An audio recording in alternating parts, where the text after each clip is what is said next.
Anatomy को समझते हैं। यहाँ दो मेन कैरेक्टर्स हैं। पहला कॉन्वेक्स यानी उत्तल दर्पण जो बाहर की तरफ उभरा हुआ होता है, और दूसरा कॉनकेव यानी अवतल दर्पण जो अंदर से किसी गुफा या केव की तरह होता है। डायग्राम में सेंटर वाले पॉइंट को पोल कहते हैं। कॉनकेव मिरर लाइट को रिफ्लेक्ट करके एक पॉइंट पर जमा कर देता है, इसे हम फोकस कहते हैं। वहीं कॉन्वेक्स मिरर लाइट को दूर दूर फैला देता है, बिल्कुल ऑपोजिट काम। अब जरा इन तीरों के पैटर्न पर गौर करते हैं। ये चार बहुत ही सॉलिड ज्योमेट्रिक रूल्स हैं। अगर लाइट की किरण प्रिंसिपल एक्सिस के पैरेलल आती है तो टकराने के बाद वो पक्का फोकस से ही गुजरेगी। अगर वो सेंटर ऑफ कर्वेचर से आ रही है तो बिना भटके उसी रास्ते वापस लौट जाएगी।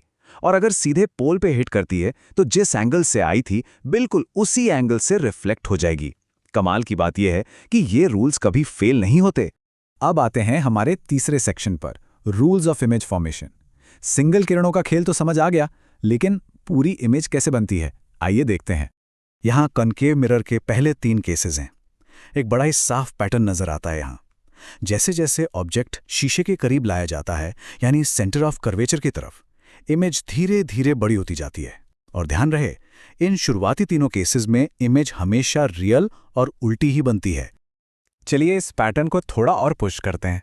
केस 4 और 5 में भी इमेज रियल और उल्टी है, बस साइज में और भी विशाल हो गई है। लेकिन केस 6 ये एक एब्सोल्यूट गेम चेंजर है। जब ऑब्जेक्ट को फोकस और पोल के बिल्कुल बीच रखा जाता है तो ये कॉनकेव मिरर अचानक से एक वर्चुअल, सीधी और काफी बड़ी इमेज बना देता है। यही तो कारण है कि मेकअप या शेविंग मिरर्स में कॉनकेव मिरर यूज होता है, ताकि चेहरा एकदम बड़ा और क्लियर दिखे।